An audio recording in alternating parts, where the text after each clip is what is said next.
amenaza es no hacer lo que tenemos que hacer. Sin sorpresas, los chilenos eligieron a la expresidenta socialista Michelle Bachelet para que rija sus destinos por los próximos 4 años.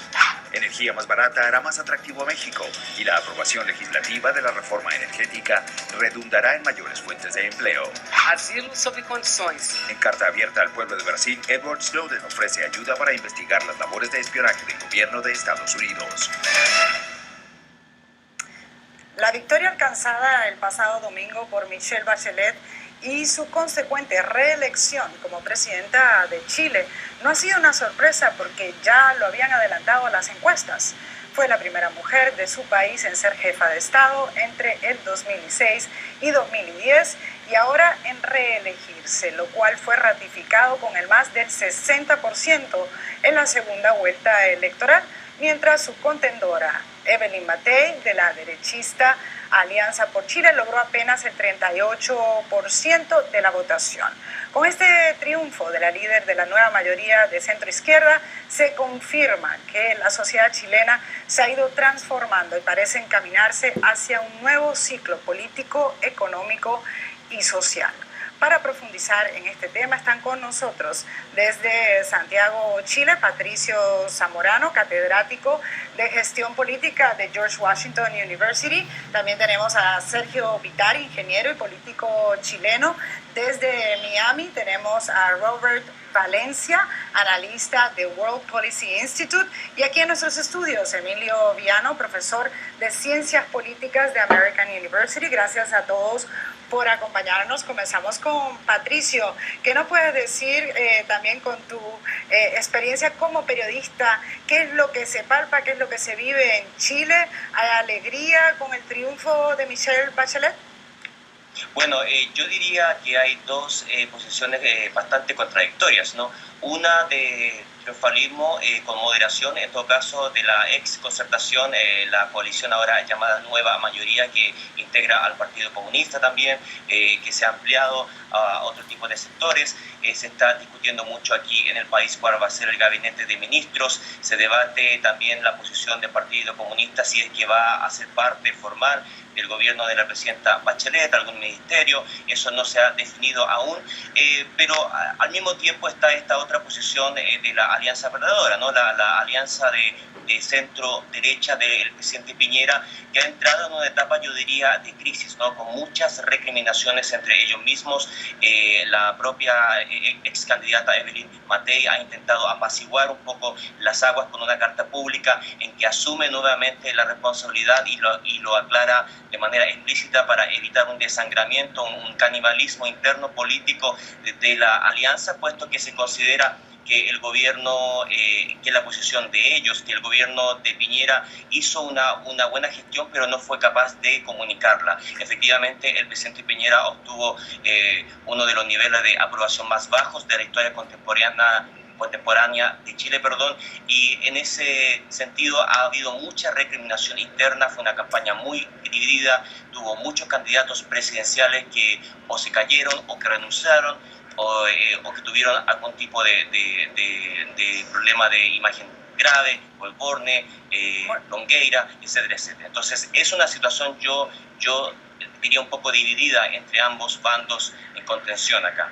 Sergio Vitar, ¿por qué tanto abstencionismo en esta segunda vuelta? ¿Votaron los chilenos por la mejor opción debido al caso que no había este fervor enorme por ninguna de las candidatas? Había un fervor enorme por Michelle Bachelet. De hecho, si no hubiera habido el abstencionismo que hubo y hubiera votado el 90% de los ciudadanos, la votación de ella habría superado el 60% igual. O sea, es un fenómeno político, es un apoyo muy amplio, es una líder con proyección nacional de las más fuertes que ha tenido el país en su historia, una mujer con bastante inteligencia y capacidad de empatía con la ciudadanía, y ha representado lo que son las aspiraciones de la sociedad chilena para los años que vienen. De manera que la abstención está generando un debate sobre si es mejor en Chile o en América Latina el voto voluntario o el voto obligatorio. Es un tema que va a continuar en su debate, pero en parte también se explica porque era una especie, como decía García Márquez, una una crónica de una elección anunciada. Todo el mundo sabía que iba a ganar ella. Pero lo importante es que aquí se ha abierto una gran oportunidad para Chile y creo que es lo que se debe mirar con perspectiva histórica. Robert Valencia, hablando un poco de la trayectoria de Michelle Bachelet, ya fue presidenta, es reelegida en medio de estas dos presidencias o mandatos. El próximo comienza en 2014 hasta el 2018. Trabajó ante la Organización de Naciones Unidas, en el Departamento de la Mujer, liderando ese departamento. Un gran debate en Chile sobre los derechos de las mujeres. ¿Qué nos puedes decir al respecto? Muchísimas gracias por la invitación y un saludo desde Miami. Pues ese va a ser uno de los retos más grandes que va a tener Michelle Bachelet en los próximos años, ya que ella ha propuesto hacer una reforma constitucional y de hecho ese fue uno de los principales pilares de su campaña, en adición a la reforma tributaria y a la reforma de la educación. El bagaje que ella obtuvo como presidenta, como persona que lideró la Agencia de la Mujer de las Naciones Unidas, pues ha de cierta forma influido en su política, y ella ha propuesto un tema bastante espinoso en Chile, que es el aborto. Por supuesto, es algo que en papel no se pone con esas palabras, no se menciona la palabra aborto como tal, pero se menciona derechos reproductivos, que dentro de esa ideología cabe el concepto del aborto.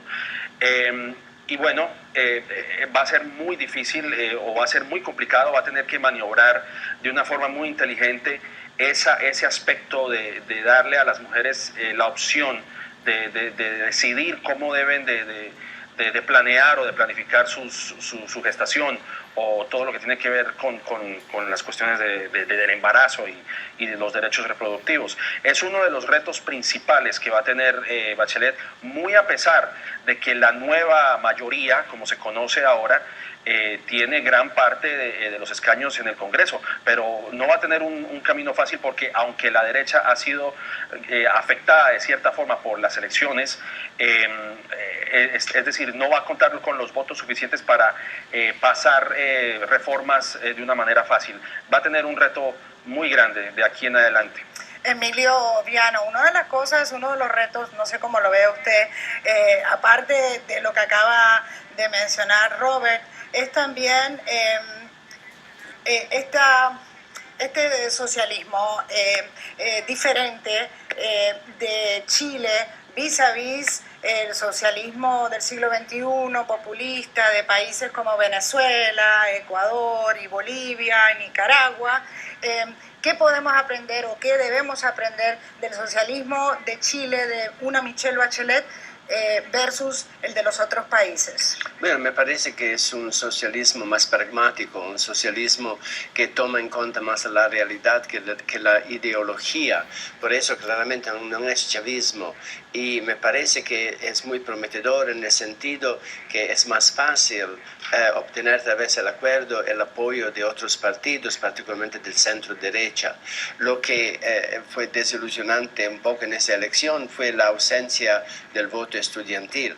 Es fácil organizar manifestaciones, por ejemplo, y demostrar por la calle. Es mucho más difícil animar a los jóvenes a participar, y pues que ellos exigieron muchas reformas, por ejemplo la de la educación gratuita, la ausencia cuando se trataba de votar no es una buena indicación. Hay mucha apatía, 51% en la primera vuelta, el 58% de los electores votaron.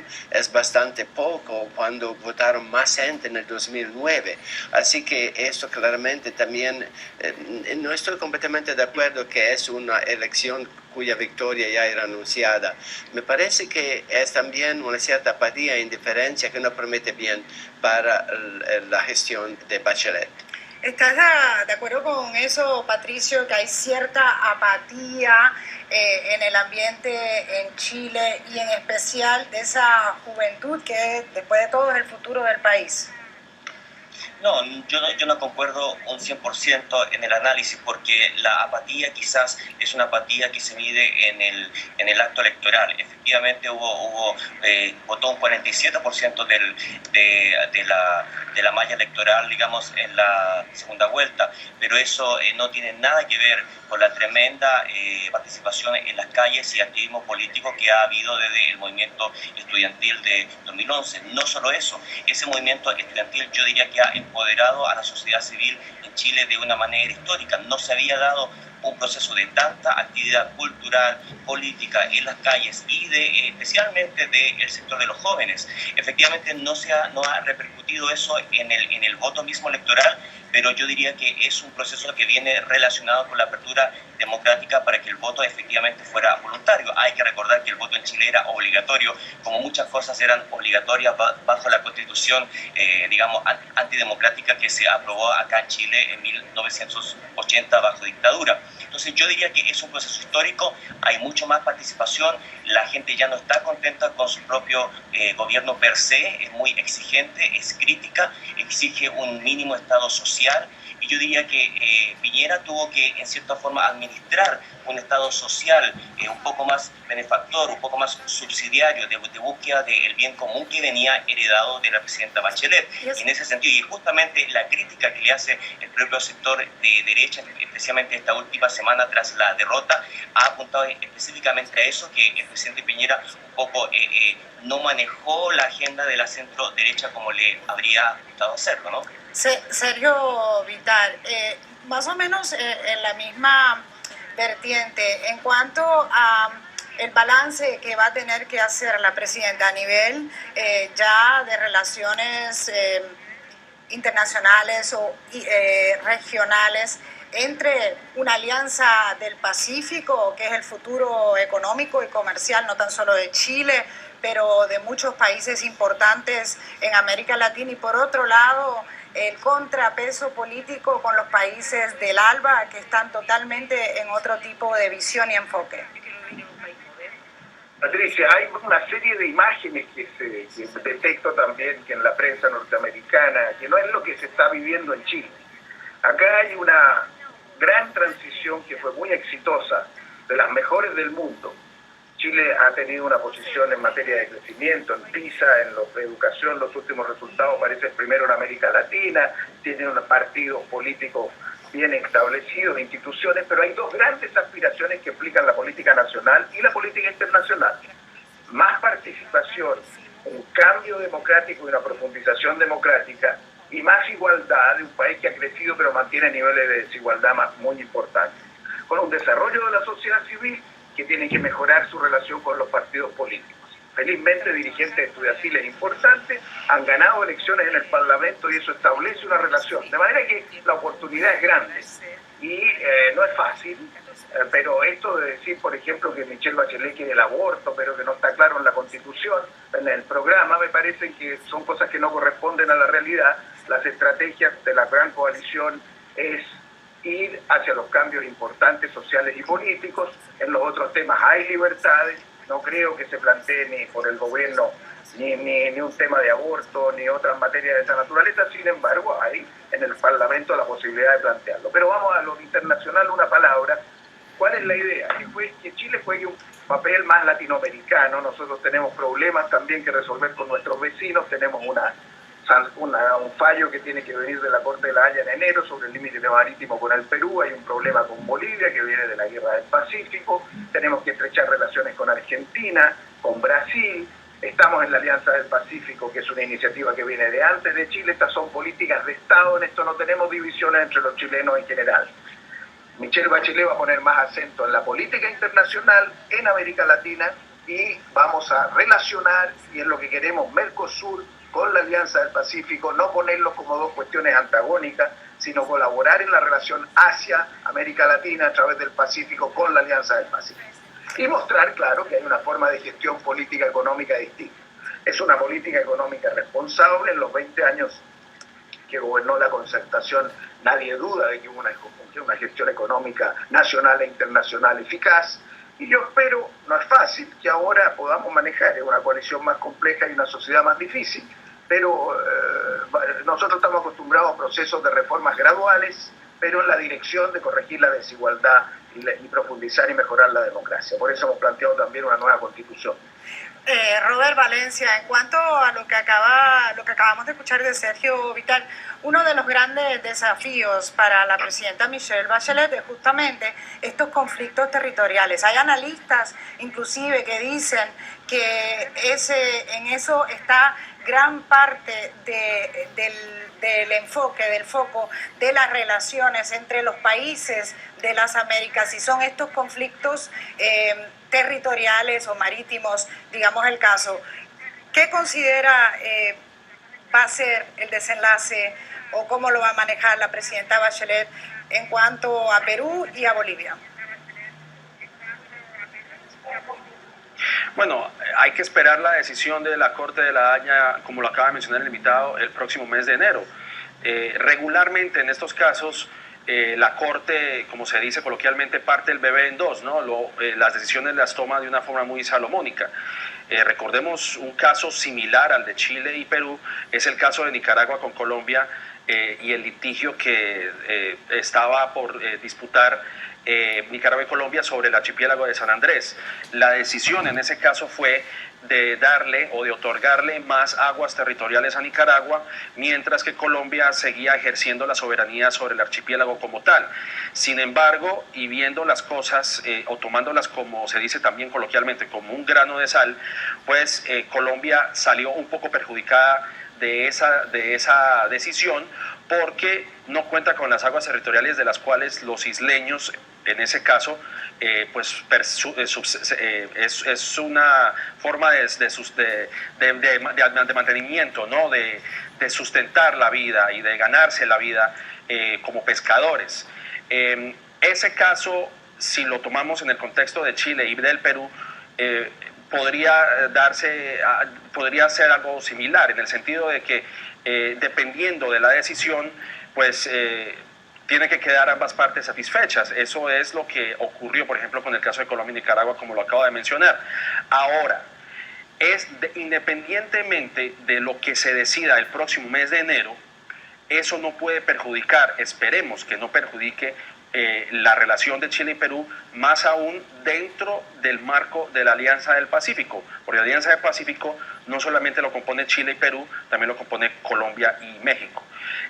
Son dos cosas separadas, son dos cosas distintas, pero esperemos que independientemente de la decisión que se tome en La Haya, pues no perjudique este bloque que es, porque promete muchísimo, el bloque de la Alianza del Pacífico. Pero también quisiera agregar que lo que ocurra en La Haya, la decisión que se tome en La Haya, se espera que sea respetado, ¿no? Son decisiones y son litigios que son irrevocables, es decir, la Corte toma una decisión y no se puede revocar. Emilio Viano, cambiando un poco el tema y ya para ir redondeando esto de las conclusiones, los desafíos, los retos de Michelle Bachelet, se ha hablado mucho que el trauma por el que pasó el país entre el 1973 y 1990 los ha llevado a escoger una candidata que es hasta cierto punto maternal, una persona que sufrió durante la dictadura, pero que fue lo bastante fuerte de carácter, como política, intelectualmente. ¿Qué nos puede decir? Bueno, yo pienso que sí, yo pienso que esto jugó un papel muy importante. Siempre se habló de ese contraste, de lo que pasó con el padre de Michelle Bachelet, al contrario con el padre de Matei. Así que eso claramente influyó la percepción dentro del contexto histórico de Chile.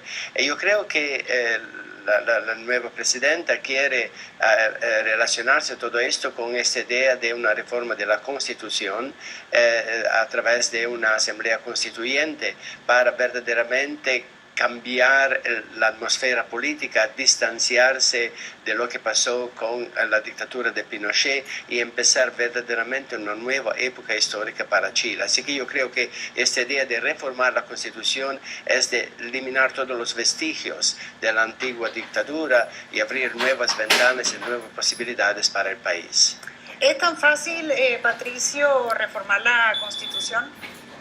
No, no lo es. Va a haber un problema importante de alcanzar los votos mínimos. El quórum que se pide en Chile es bastante alto. Es una de las reformas quizás la más importante desde el punto de vista programático y orgánico de la nueva institucionalidad, que va a costar bastante obtener los votos, especialmente en la Cámara de Diputados, ¿no? Entonces es un tema extremadamente importante.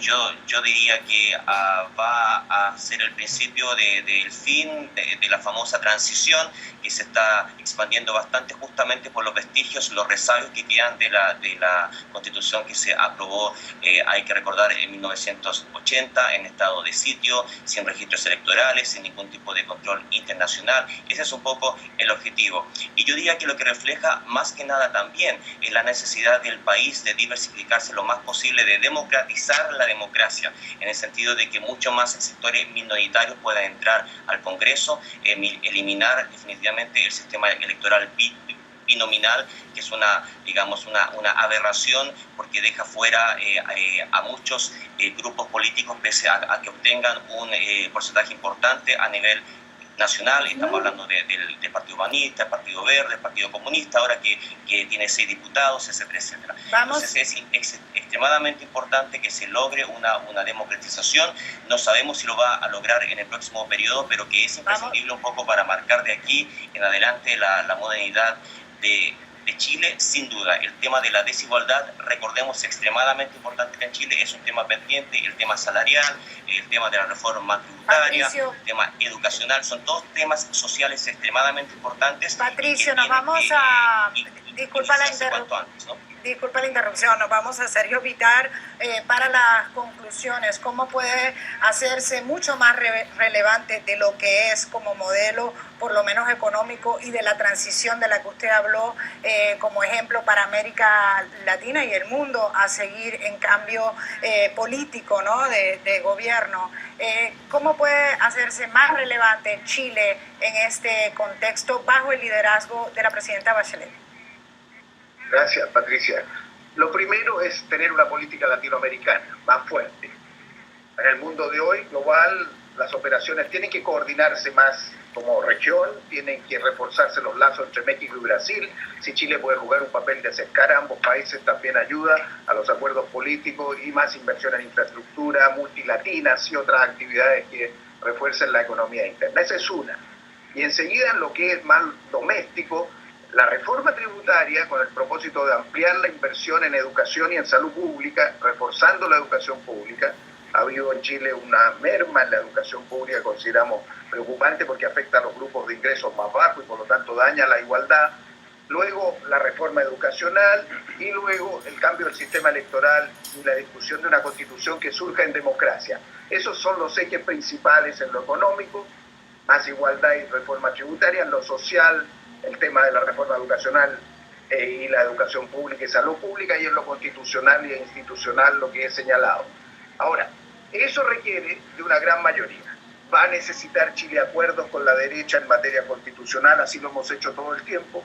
Sin embargo, si la derecha mantiene un cierre y no acepta conversar los cambios que la sociedad chilena demanda hoy día para salir de esa constitución originalmente ilegítima por la dictadura, se ha planteado y va a crecer la idea de una asamblea constituyente, que es un tema importante en el país si es que la otra vía se cierra.